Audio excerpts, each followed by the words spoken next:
Today's live session, we are going to be talking about magic, essentially. And I'm really going to be cross referencing the idea of magic really just as a psychological paradigm.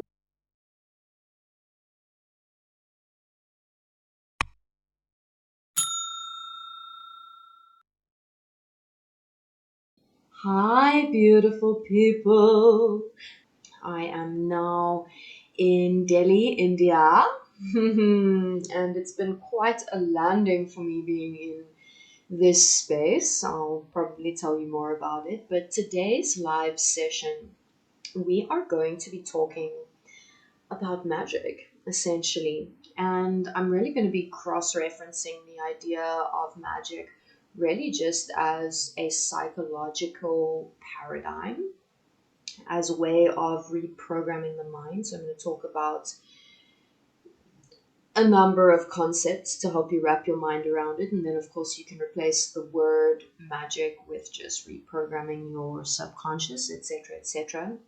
And essentially, I'm talking about a form of magic that I utilized in creating the Abundance Series meditation, which is available on Insight Timer Premium.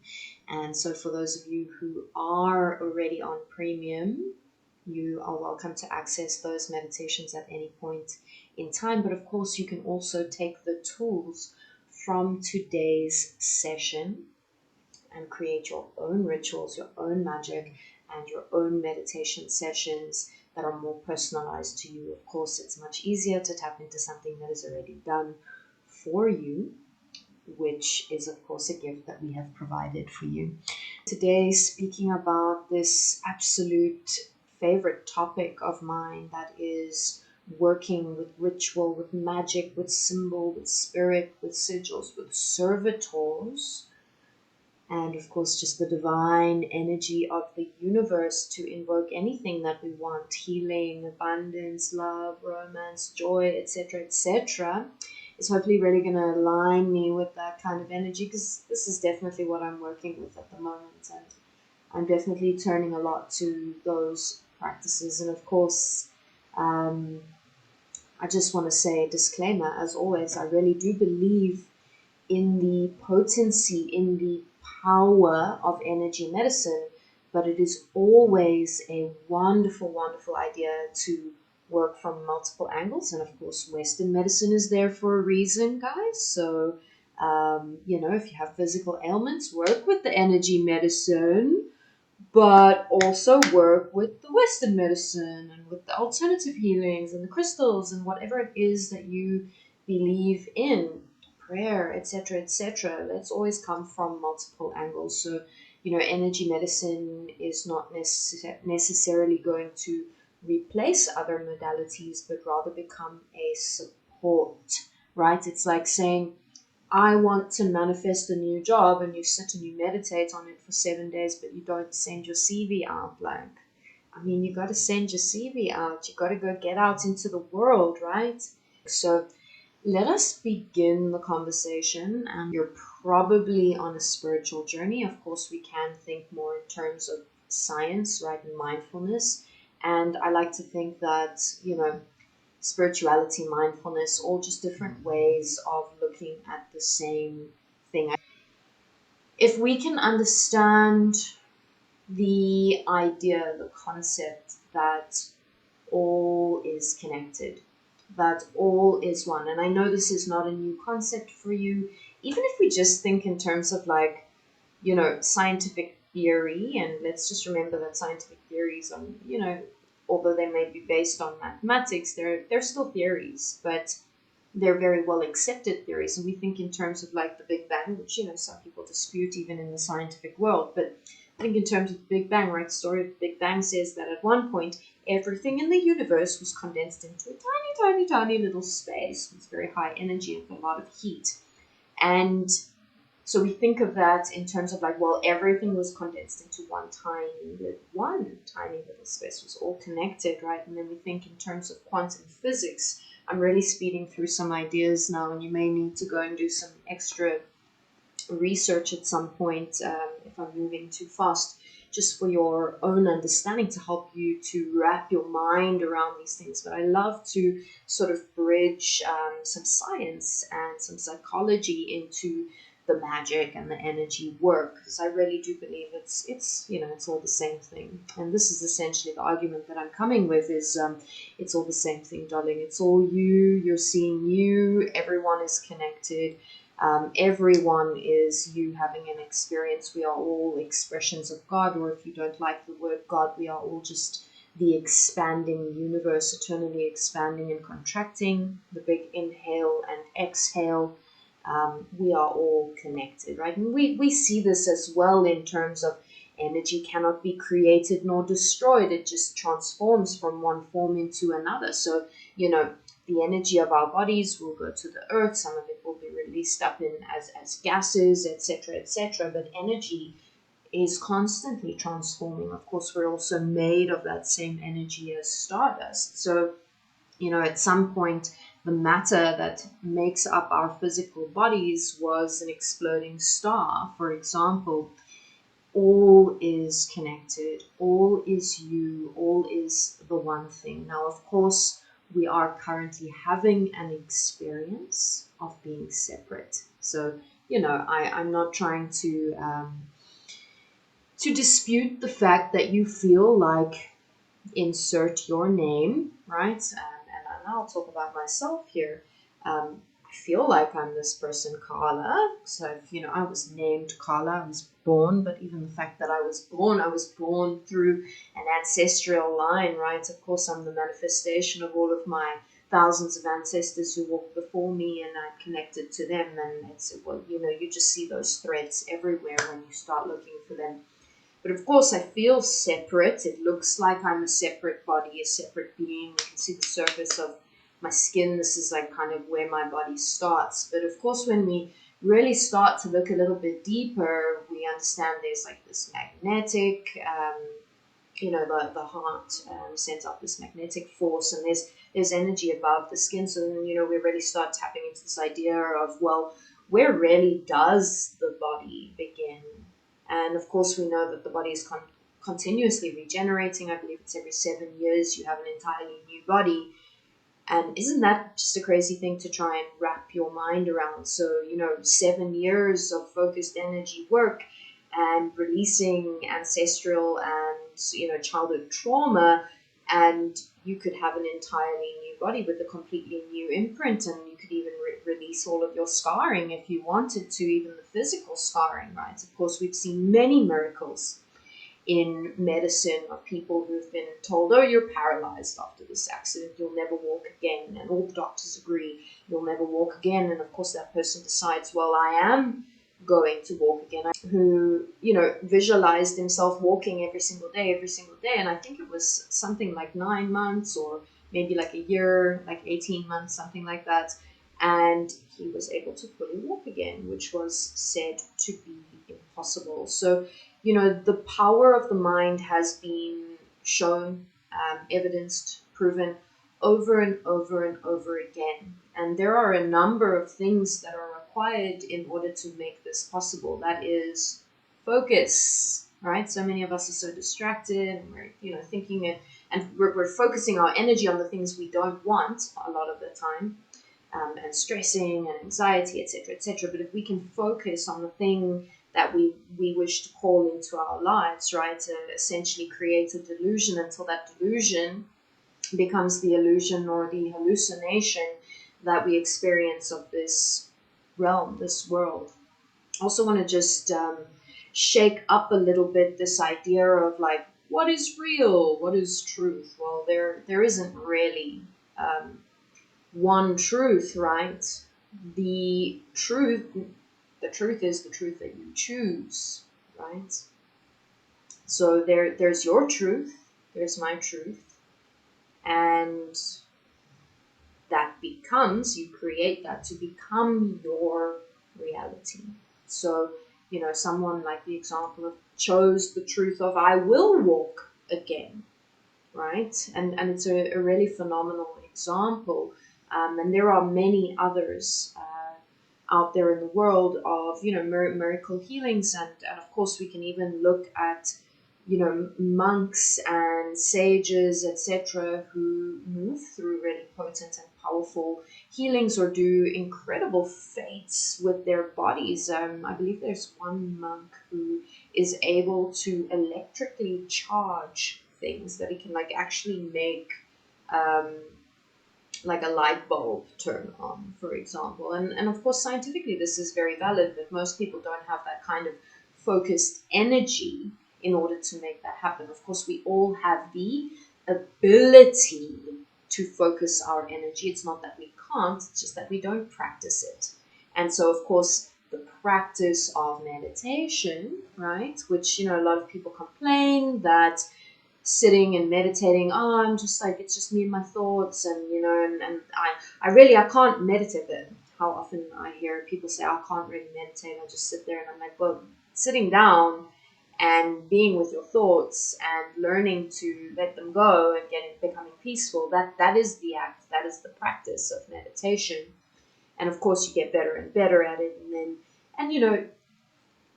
I can't speak for the absolute masters, but I'm about 23 years into my meditation journey, and I certainly do have my days where it's so powerful I can just dive in just like that, and it's amazing.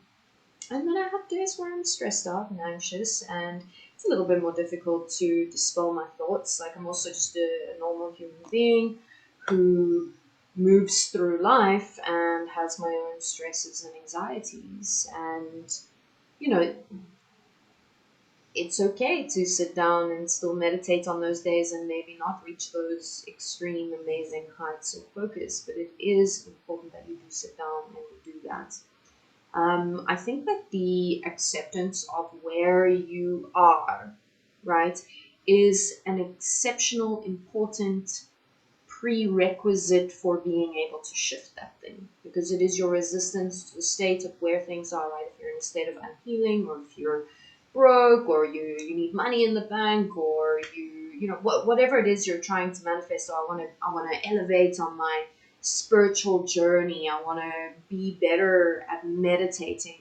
You need to accept where it is that you are and be peaceful with that. That is the transmutational force that allows you to shift from the thing. It is the acceptance, the sinking right into it. Like, it's okay to be here. Today I am talking about the magic that I used in order to create the abundance meditation series, which is available on premium. So I hope some of you are going to go and tap into that magic.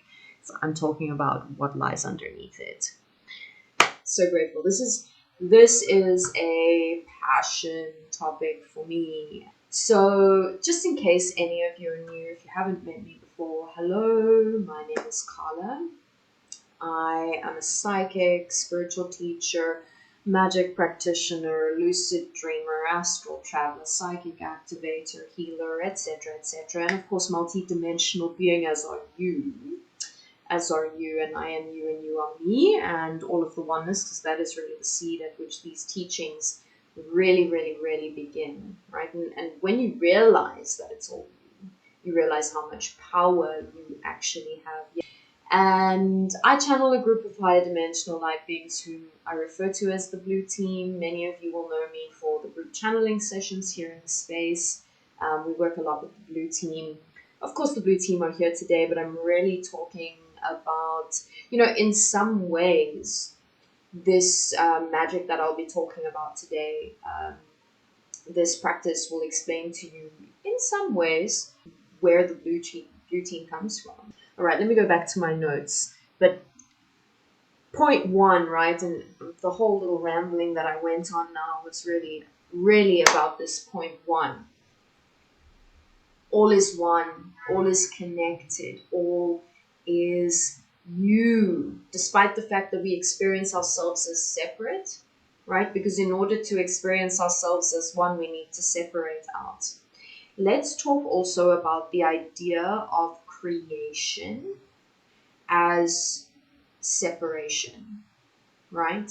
And we can think in very biblical terms, for those of you who do resonate with the Abrahamic teachings. That is my my origin story, or like the religion that I grew up in was Christian. And if you think about the beginning, Genesis, God, there was the Word, and God said, very, very important, right? Through words, through labeling, through categorizing, because everything was just one. He was just floating over the great waters, right? Water was always there. And of course, we can think of the womb waters, right? Where do we come from? And even in terms of evolution, where does all life come from? The water, right? Without water, there would be no life. So I love theology. But anyway, if we think of creation as a way of separation, right? The only way for us to create, and we create to experience, right? All of us, as one thing. The one thing experiencing itself must separate itself out in order to create, in order to forget, in order to separate, in order to categorize, and to refine the self. So, you can think in terms of the metaphor of life. We're born, we become this separate being. We move through life and we become more embedded in this idea of separateness, and then we die and we rejoin with the oneness and come back to that truth. Of course, we can realize that truth in our daily life as well. But it is a fundamental, important understanding when it comes to magic, to know that you are the universe. And although you are a microcosm right now, you're experiencing being the microcosm, you reflect the entire universe within you. And this has been evidenced in many, many different ways. It's, of course, also the first axiom of all magic. It is the core of all magic, as above, so below, as within, so without. Emerald tablets, right? This is the basis of all magic, the reflection. So understanding, especially while we're in this, we've separated out, right? Act of creation, separation, right? We can affect change not by trying to change other people, but realizing that the power all lies here within the self. Here within the self. You truly are the point at which all things can change. It's all within you. It is all within you. So when you see something outside of you that you don't like, the best thing is to go, well, what can I change within me? And sometimes the thing you change is walking away, or change, like, because you're a physical being that can move, right? You can also leave a situation and find a new situation, but all of it is you. All of it. All of it. The darkness as well, darlings. The darkness as well. All of it is you. But this is the most fundamental thing to understand. Now, if we also understand ourselves in terms of creation, right? This comes up for me in my one-on-one clients all the time. I'll often just get this very strong creative energy of someone. I'm like, you're aware of how creative you are. And they'll say to me, oh no, I haven't got a creative bone in my body. And I'm like, what do you mean? Like, you literally are creation. That is your very definition. So let's just like crack open the definition of creativity. Creativity doesn't, it's not that narrow viewpoint of an artist at the canvas painting. It's also funny when you say to someone, oh, I'm an artist, and they ask, well, what do you paint? There are many forms of artists, darling. You are the artist of your life. You are the artist curating every single moment. You are the artist weaving your thoughts. You are the artist. You are the creator, right? And this, I believe, is what the Bible means when it says we are created in the image and the likeness of God, God the creator, right? And of course, God as in like macrocosm, for all, the universe, for me, all synonymous.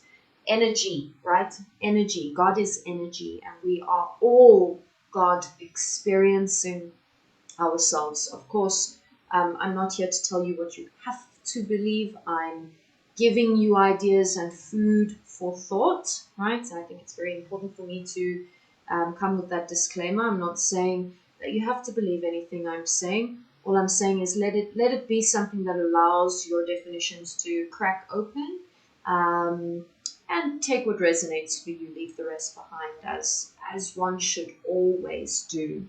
Do let us know if you have questions about any of the content. I'm sort of spewing at very high speed right now, but these are like the foundational understandings before we can actually get to like what this magic is about.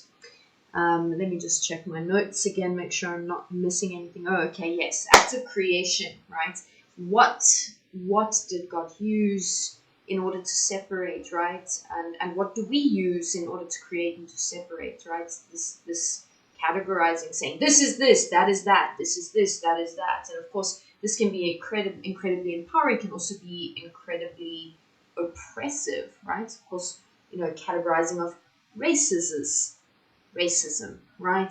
Sexism, male, female. But all of these ways of categorizing, creating, and create, of course, the act of going, well, this is a black person, white person, Indian person, etc., that very act creates, the idea that these are separate people, when of course we are all one, all of everything is one.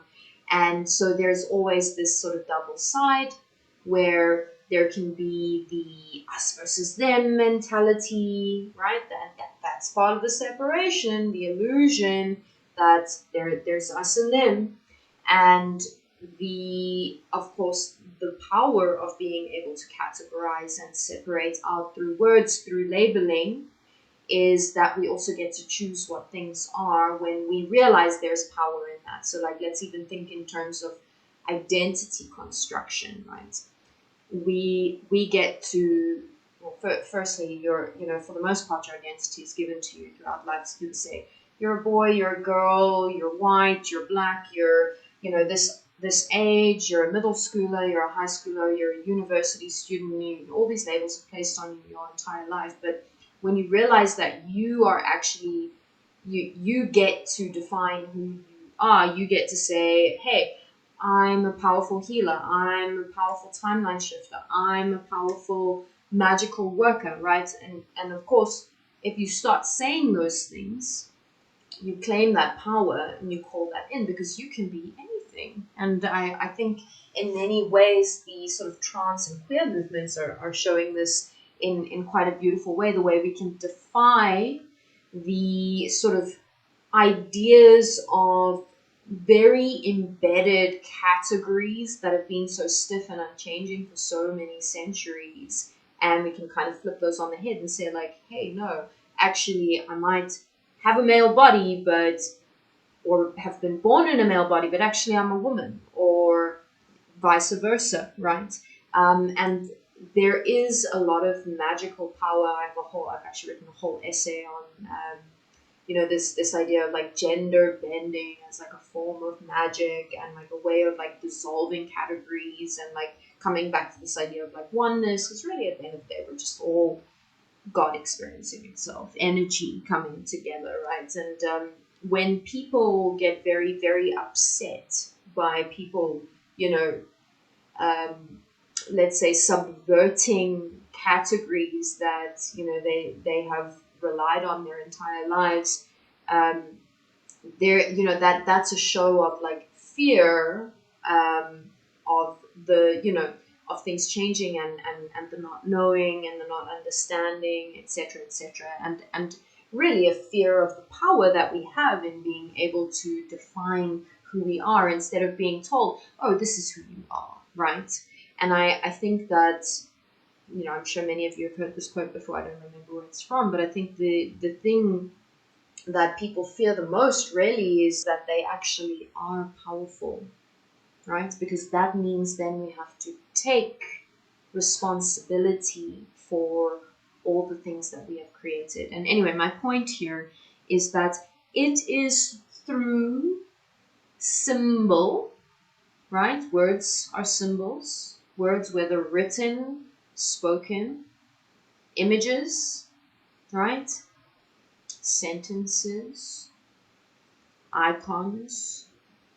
It is through the use of symbol, that we separate things out, that we categorize things. 4:03 is on the clock. And herein comes, the sort of understanding of the power of symbol, which includes words, right? The words you choose to speak create your world. And when you have taken words from your society, from your teachers, from your parents, and maybe they said things to you like, money doesn't grow on trees. All rich people are crooks. The only way to heal is to go to the doctor.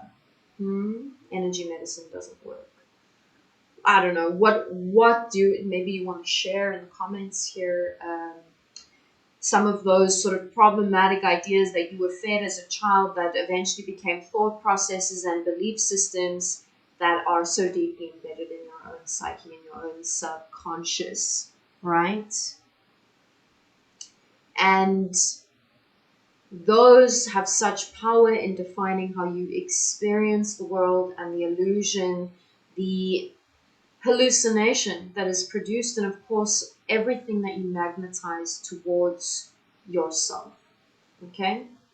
Now, words, incredibly powerful to work with, but there's also image. Okay? So you can work with symbols. Like for you, maybe a star symbolizes something powerful, or a train, or whatever it is. It's very nice to think in images as well, and colors, right? And this is why, as well, it's very important to get clear about what symbols mean what for you. And if there are certain problematic ideas about certain symbols, you also have the opportunity to redefine that. So for example, if you always saw the number 13 as a bad omen, maybe you could spend a little bit of time redefining what 13 means to you, because it is your very interpretation of the information that comes through that dictates your experience of said information.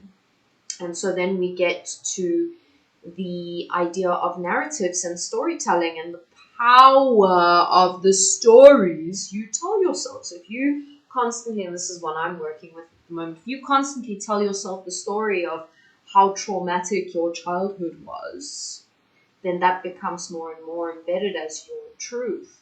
But if you begin to shift the narrative, if you begin to talk about the way that your childhood empowered you with compassion, for example, right?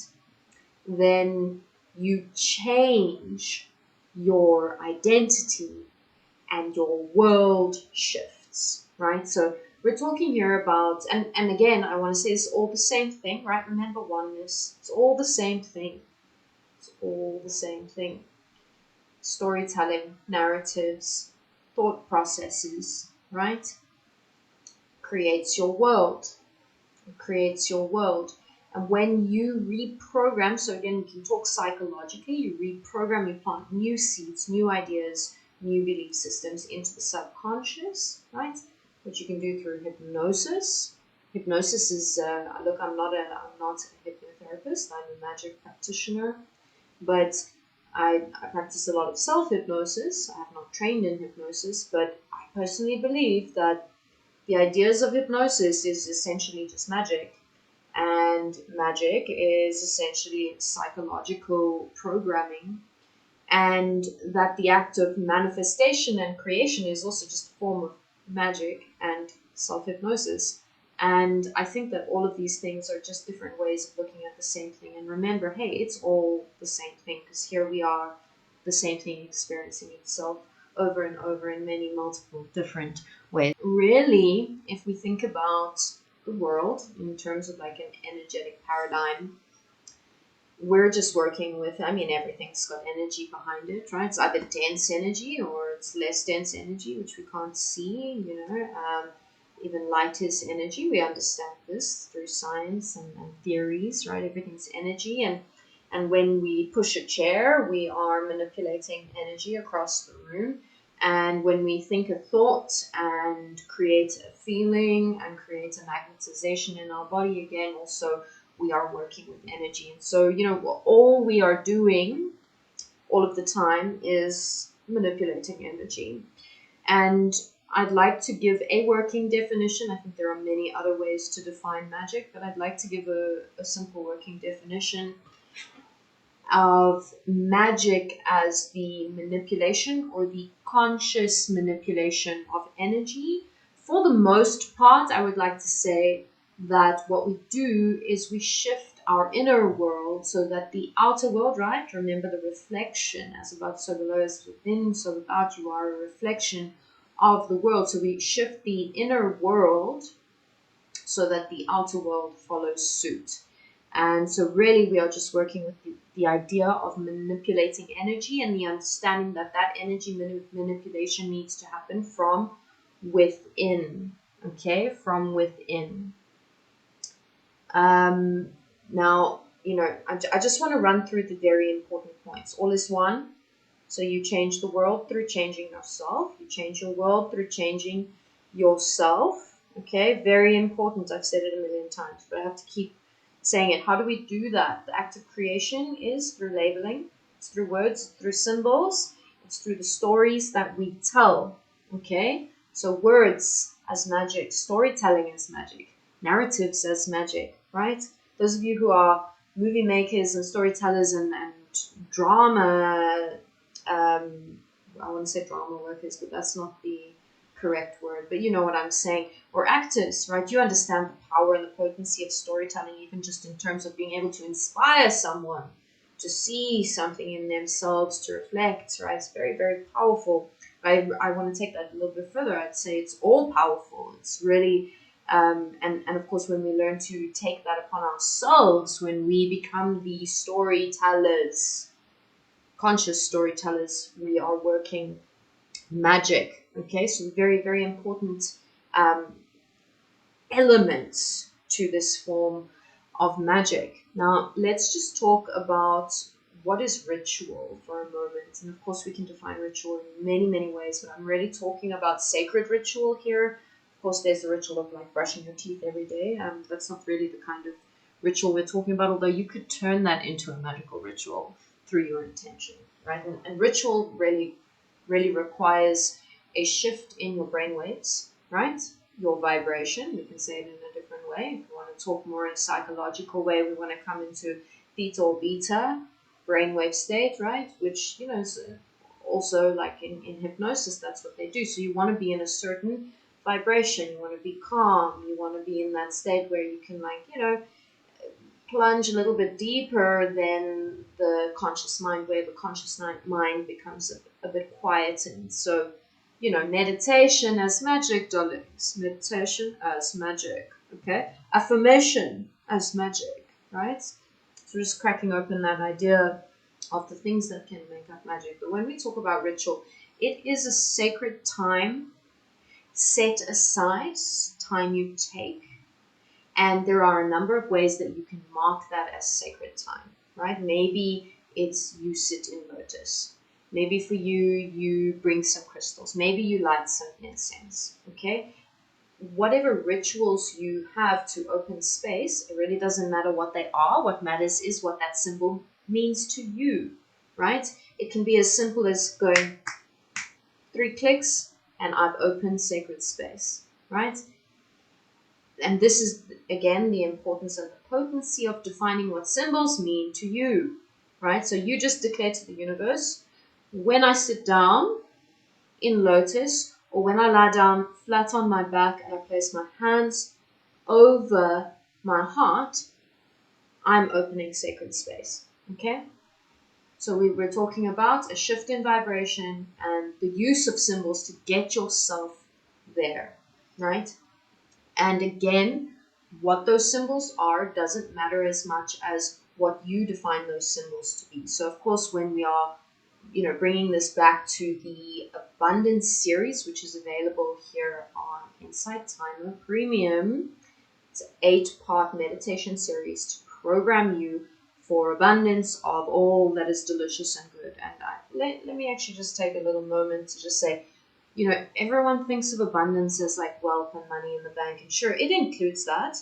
But abundance is abundance of healing, abundance of love, abundance of beautiful relationships, abundance of beautiful community, abundance of joy, abundance of expansion, abundance of energy, right? We're talking about all the goodness. And, you know, of course, this is a universe of abundance. Hello, universe, all that is, which is you. And so your very birthright is abundance. Your literal definition is abundance. And so that is the energy that we aim to align you with in this meditation series. Okay? And what is more important in accessing this magic is to step into the allowance that you go, I allow these symbols, these markers. So I do use some clicking. I use 8 clicks at times. I use a countdown 10 and a count out 10.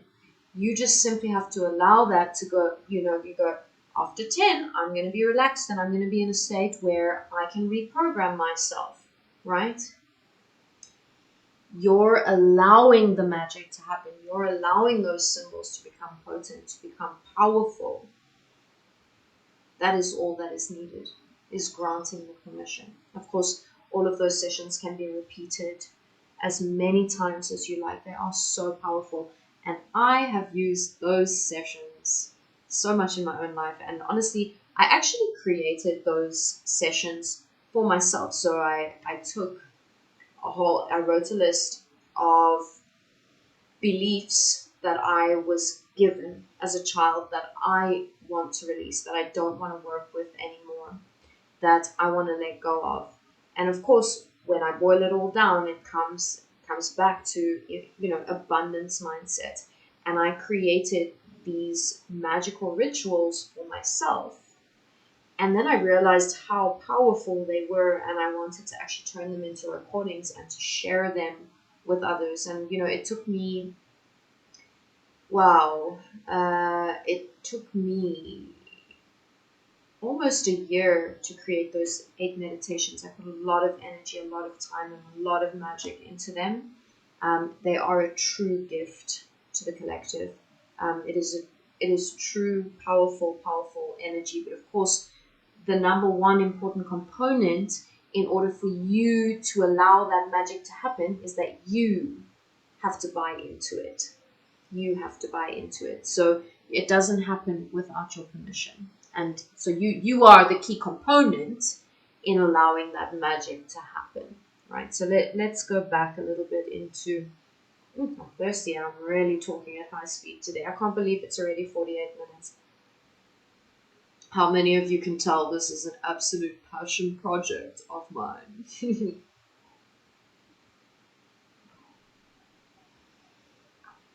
Okay.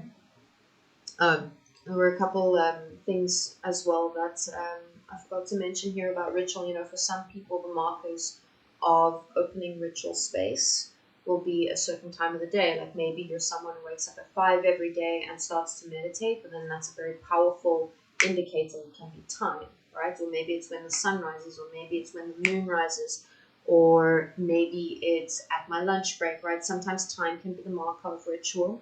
Sometimes a specific space can be the marker of rituals. Maybe you go to a temple, or you go to a specific spot in your house, in your room, right? There are so many ways for you to mark out where ritual is, and it's really important for you to acknowledge what that is for you. So maybe, you know, if you do decide to enter into this 8-part program, which I highly recommend, of course, and I hope you share with everyone. What is my personal definition of magic? I'm Sarah, everything. Full stop. All that is. Everything is magic. You are magic. I am magic. It's all. All. That's my personal definition. Of course, we could unpack it more. And that's why it was also important for me to say a working definition, because, you know, it's one for us to work with in this session at least. Beautiful. Okay, so let's just talk a few moments a little bit more on a psychological paradigm. Let's talk about the conscious versus the subconscious mind. And you know, it is well theorized and believed. This snoring dog, oh my gosh, is so cute.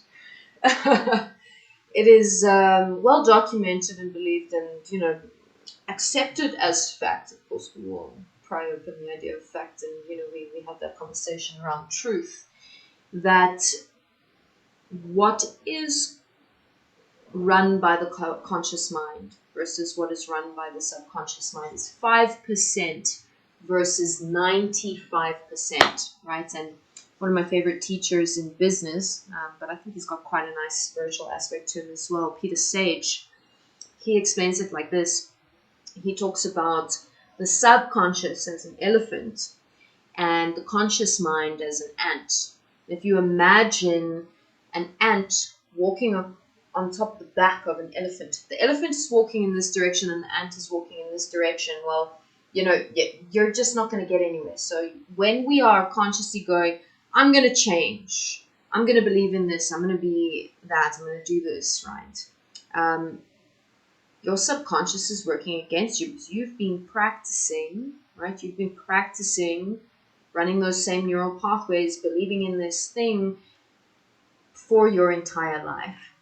And just consciously deciding I'm going to do this thing is not going to, it's not going to actually make a big difference. It does, it's an important step. It's an important first step. Because of course, consciously we're going to go, right, we're going to make this change. But it is so important for you to work with the subconscious mind, which again, you can do through hypnosis, meditation, subliminal programming, NLP. There are so many different techniques out there. And of course, I'm going to say to you, all is one, everything's the same, it's all the same thing, and I call it magic. And of course, magic. You know, for me, I love magic, right? I love the whimsical, fantastical, seeing myself as this powerful sorcerer, changing things in the world, buying into, you know, the fantasies. And you know, of course, I'm a dream worker. I work with the dream realms. I love being in those magical spaces, and I see myself in many ways as a witch. I always have. And I have a lot of ancestry that are also, you know, magic workers. And I've seen how powerful it is in my own life. And for me, it's fun. It's a lot of fun. And so I'm going to recommend the roots of magic, right? But again, I'm going to say to you, it's all the same thing. So, you know, work with what resonates for you. If my series doesn't resonate for you, by all means, take a different route, right? But do work with the subconscious. Do work on a deeper level than just your waking life, than just your conscious actions. And, you know, it takes a lot of conscious action in the waking conscious mind for that to seep into the subconscious. But if we can take the keys straight and directly into the subconscious, it's a much more powerful way to work with energy. Tia, I see a question there. Can I explain the ant and elephant analogy? Absolutely. Did I not explain it well enough? So, you know, if we imagine the elephant is the subconscious. So the idea is that the subconscious rules the direction of your life. So you think about the direction that, you know, the elephant is walking in is the direction of your life, right? And the elephant is the subconscious, and the ant that's crawling on the elephant's back is the conscious mind, right? Subconscious versus conscious mind. Now, if you can't, you know, if they're both walking in the same direction for a while and you're like, I don't like the direction of my life, you know, I'm broke, I don't like my job, I don't like my marriage, I don't like my relationships, whatever it is. And you go, I'm going to consciously change something. And so the ant turns around on top of the elephant's back and walks in the opposite direction. But the elephant's still walking in the same direction because those subconscious beliefs, right? And a lot of your subconscious beliefs actually come from the age, from before the age of 7. It's, you know, and this is why it's so important what you say to children before the age of 7 as well.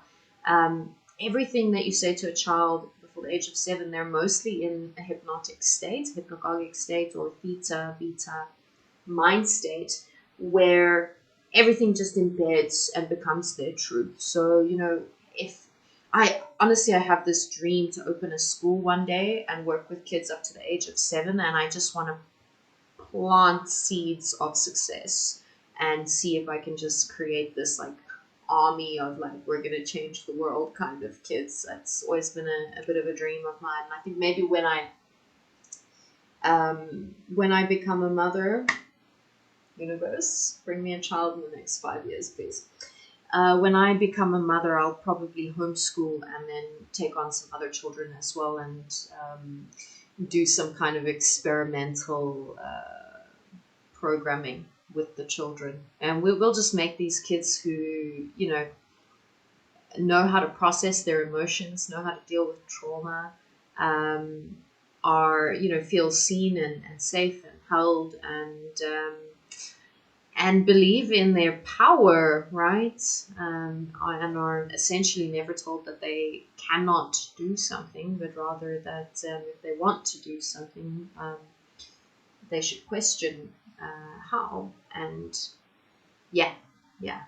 I'm sure I'll make mistakes as well, and then maybe those kids will improve on what I create there. But it's a big dream of mine, because pre age 7. So a lot of the stuff that's ruling your life comes from before the age of 7, and it's not even your ideas, it's not even your own beliefs. It's that other people gave you. I just wanted to swear there. A lot of nonsense that and cynical adults have fed you, and teachers. Very, very sad people who also, of course, shame. They also were told those things as children. And so there we go. You really need to work with the stuff that's below the conscious mind, the subconscious. And of course, in magic, we can talk about this as fields of energy, or we can talk about it as the astral realms. And there will be a lot of magic practitioners or shamans or etc., who may want to argue with me about the definitions. And I do understand the difference between these different things, but let's just come back to, creation as an act of separation, and the understanding that all is one. It is all the same thing. It is all the same thing. Of course, we can define it differently, and that is fine too, right? So let's just remember that, it's the great paradox of life, right? Separate, bring it back together. Separate, bring back together. It's the same thing. So let me come back to the stories here.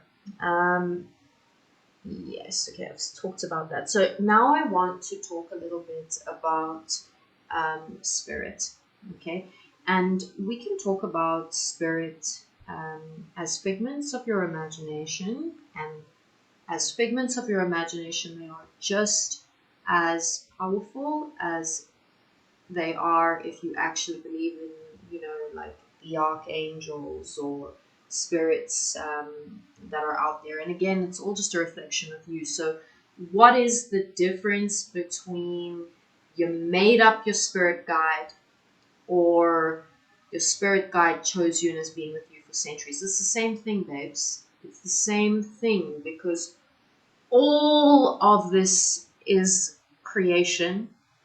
All of it is created. You are a divine creator. We are a part of creation. And so what does it matter if you create the spirit or receive the spirit? Same thing. Same thing. Right? And this is what I was going to say around the blue team, right? And of course, I have memory of having agreements with certain beings that are a part of the blue team. Before I was born with a lot of memory. I receive past life memories all the time. I have done so since I was a young child.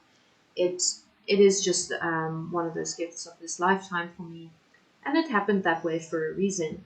But I don't feel the need to distinguish the difference between, am I tapping into collective memory, or were those actually lives that I lived? Because it's all the same thing. Every single life that has ever been lived is your life too. Every single life that has ever been lived is your life too, right? The archangels exist, Jesus exists, Buddha exists, okay? There is a form of magic that works with entities which are called servitors, and this is the conscious creation of spirits. And the idea is you create a shape, you can give it an image, a color, certain traits, form this being, this spirit in your mind, give it certain, let's say, functions, right? You can create consciously a spirit. This is what a servitor is. You create that shape, and then through ritual, you empower that spirit. Now, this is the concept, the idea that is behind the idea of going to meet your abundance guide. Now, those of you who watch this live today can be more conscious about it, because you can sit down and think to yourself, what would you like your abundance guide to be like, right? And because otherwise your imagination is just going to quickly feed something to you, which is perfect as well, right? Your abundance guide is here to help you on your abundance journey, to align you with abundance. But those of you who wish to be more conscious in the choosing of how and who that abundance guide is, I'm telling you, it doesn't matter.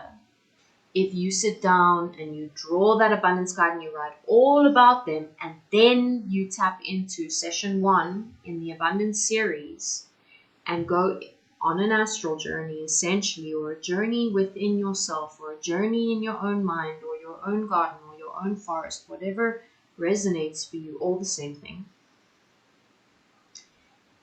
And you meet the guide that you have consciously created.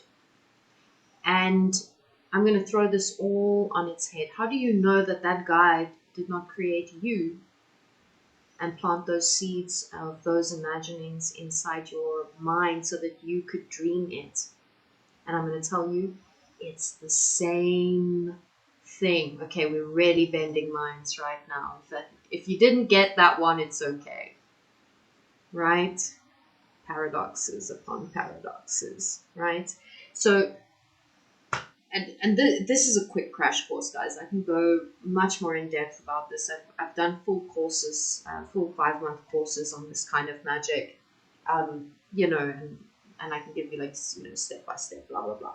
But you don't even need all of that. These are the basics. These are the basics. You can go deeper into it, but you can also just listen to the abundance series. And I'm going to recommend that you take a week with each one, except maybe meeting your abundance guide. Just do that one until you feel like you have a good sense of who your guide is. And there are certain ones which I go back to all the time. Number 6, the field of abundance, that is like my favorite session. I even did that one today, right? I do it all the time. Number 7, oceans of abundance. Oh, love it. Just, oh, what a powerful, powerful session. But they're all powerful, and you will find the ones that are more necessary for you that you need to come back to. Some of them may just be like, oh, okay, yes, that's done forever. And some of them you'll need to come back to. It just depends on what's working for you, right? There is a lot of power in repetition, because repetition helps us also with programming the subconscious, right? This is why repeating certain affirmations every single day really allows it to seep right in. Okay? Yes, I actually feel like that's everything that I wanted to say today. I can't believe I fitted that into an hour. So at this point, I would love to ask if anyone has comments or questions or anything you'd like me to go a little bit deeper into. And yes, deeply grateful to the Blue Team. And yeah, I've often questioned myself, did I just make the blue team up? Did I just make up the memories of them? Did I just make up all of these memories? And I'm like, oh, it's all the same things. It's all creation, right? Isn't it? Am I just crazy? I actually recently had a very interesting conversation with shamanic practitioners, and I was talking around like the lines between psychic work and psychosis is a very thin line. And their response was, actually, it's the same realm. The difference is, can you cope with that space? Because psychosis is when you go to those spaces and you come back scarred. But being able to be a spiritual worker is when you can go into those very strange realms and come back with wisdom like, I'm okay, right? I'm fine. And I'm like, that's so true. That's so true. And I've often questioned my own sanity, but and I, sometimes I'll listen to myself from the perspective or the point of view of someone who's a lot more logical, and I think to myself, yes, no, that is one crazy girl, one crazy, crazy person. And I'm like, I like my illusions, delusions. I have no qualms about the fact that a lot of it is just made up because, darlings, it's all creation. All of it is made up, so are you. All of you are figments of my imagination, and I love it. I love it. Deepest of love to you all. Hope to hear from you soon. Bye.